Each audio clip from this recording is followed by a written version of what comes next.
Introducing the African Diaspora News Channel app, your gateway to stories that's overlooked by the corporate mainstream media.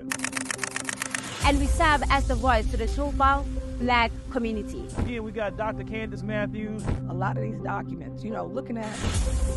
We are committed to informing and educating through the power of media. This country is supposed to be about the land of the free for all. It has not been free for Black people, and we are tired.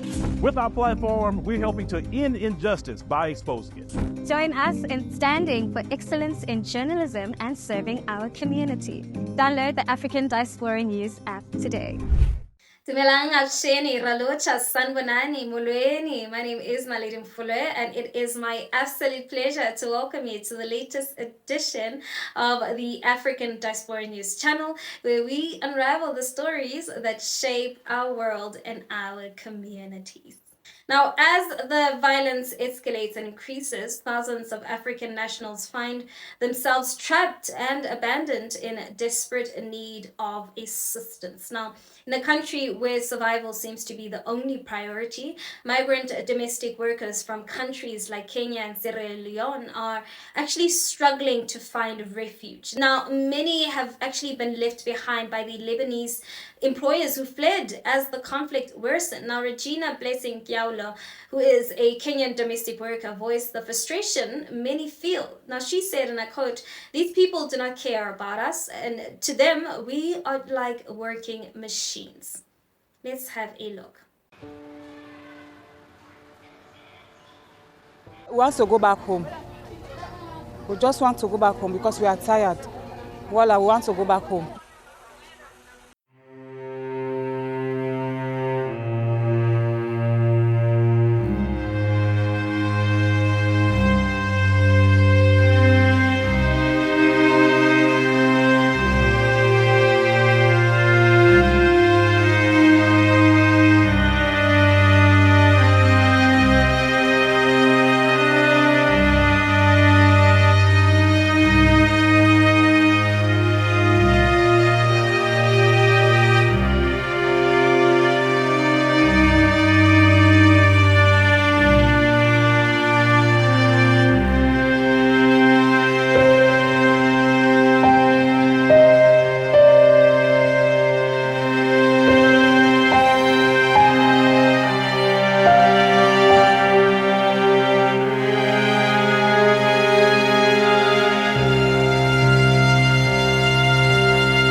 Resonate deeply. I mean, the escalating violence has actually turned Lebanon into a nightmarish landscape for the foreign workers who actually face not only the threat of bombings, but also the systemic discrimination. Reports indicate that shelters are actually turning away migrants and prioritizing Lebanese nationals in their time of need. And the UN officials have actually stated that nearly all government shelters are all at their full capacity, leaving many migrants to sleep in streets or even public parks, desperate attempts to avoid the relentless shelling. Now, I believe there is a need for organized sheltering for migrants, which should be actually arranged by international organization, and the calls for help are actually clear.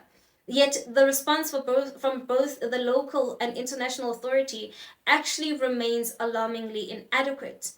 The situation for women and children is particularly harrowing. Many migrant women are often paid hourly leaving them vulnerable during crisis times. Now, one of the migrants described her attempts to escape as mission impossible, with her passport in the hands of her employer.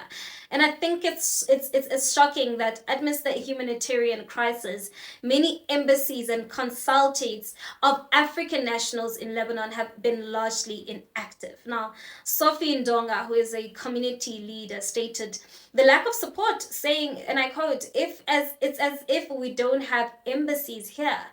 Now, as we witness this unfolding tragedy, I believe we must confront the uncomfortable truth, which is the lives of migrant workers are often viewed as expendable. And the stories of these women and many others highlight the urgent need for a coordinated response to ensure that they are safe and that they have their dignity intact. Now, we will continue to follow the critical issue and bring you updates as the situation evolves. Now, let's continue the conversation in the comment section. And while you're at it, please don't forget to give this video a thumbs up. That's it from me. Till we meet again, it is goodbye for now.